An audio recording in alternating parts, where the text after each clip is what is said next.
आप देख रहे हैं जय भारत टीवी। उत्तराखंड में भी चलेगा विस्टा डोम कोच। पारदर्शी ट्रेन में प्रकृति के नजारे लेकर कर सकेंगे ट्रेनों में सफर। देहरादून और काठगोदाम शताब्दी में लगेगा एक एक विस्टा डोम कोच। बेहद शानदार है विस्टा डोम कोच से यात्रा करना। जी हाँ, विस्टा डोम कोच। ट्रैवलिंग का शौक अगर आप रखते हैं तो ये खबर आपके लिए। सोचिए, एक ऐसी रेलगाड़ी जिसमें बैठकर आप प्रकृति का हर नजारा निखार सकें, उत्तराखंड के पहाड़ों और वादियों का दीदार कर सकें, वो भी ट्रेन में। जी हाँ, जहां ट्रेन में बैठे बैठे आपको खुला आसमान दिखेगा, पहाड़ और झरने दिखेंगे। भारतीय रेल के खाते में ये उपलब्धि जुड़ी है और उस उपलब्धि का ही नाम है विस्टा डोम कोच। इस कोच में सफर करने वाले यात्रियों का सफर न केवल आरामदेह बल्कि यादगार भी हो जाता है। विस्टा डोम है ही कुछ ऐसा। विस्टा डोम कोच एक ऐसे डब्बे हैं जिनमें चौड़ी खिड़कियां होती हैं और छत होती है कांच की। पारदर्शी छत इसका बेहद खास आकर्षण है, जिससे आप पूरी प्रकृति का आनंद लेते हुए अपनी यात्रा कर सकते हैं। विस्टा डोम कोच की सीटें 180 डिग्री पर घूम सकती हैं और इस कोच में यात्रियों के लिए कुल 44 सीटें होती हैं। ये सीटें आरामदायक तो होती ही हैं, पैर फैलाने के लिए इनमें काफी लेग रूम होता है और इन सीटों को चारों ओर घुमाया जा सकता है, यानी कि पर्यटकों को खुले आसमान, पहाड़ों, सुरंगों, पुलों, पहाड़ियों और हरे भरे जंगलों का 360 डिग्री दृश्य मिलेगा।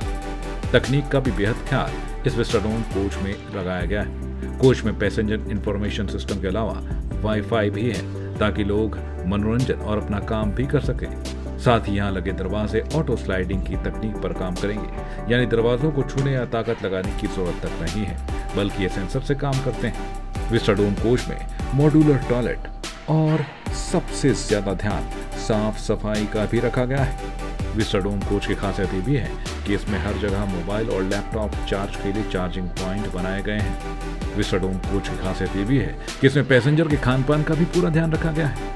यहाँ रिफ्रेशमेंट एरिया भी बनाया गया है, साथ ही एक सर्विस एरिया भी, जहाँ हॉटकेस और माइक्रोवेव लगाए गए हैं और कॉफी मेकर भी इसके साथ में होगा। आपको बता दें कि 180 किलोमीटर प्रति घंटे की रफ्तार से चलने वाली रेलों के विस्टा डोम कोच में एक लाउंज भी होगा, जहां उस लाउंज में अगर कोई यात्री बोर हो जाता है तो खड़ा होकर प्राकृतिक नजारों को निहार सकता है। यही नहीं, सुरक्षा के लिहाज से विस्टा डोम कोच में सीसीटीवी कैमरे भी तैनात किए गए हैं। आपको बता दें, विस्टा डोम कोच की शुरुआत 2017 में की गई थी और पहला कोच विशाखापट्टनम अराकू घाटी मार्ग पर चलने वाली ट्रेन में लगाया गया था। उसके बाद मुंबई गोवा के बीच जनशताब्दी एक्सप्रेस में से लगाया गया। साल 2018 में शिमला कालका रूट पर इस कोच को लगाया गया था और यात्रियों ने इसका दिल खोलकर स्वागत किया, क्योंकि ये ऐसा अनुभव था जो शब्दों में बयान नहीं किया जा सकता।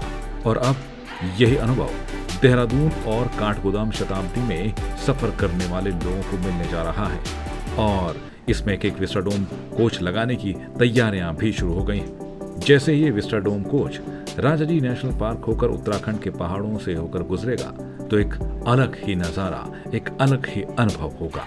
जय भारत टीवी के लिए ब्यूरो रिपोर्ट।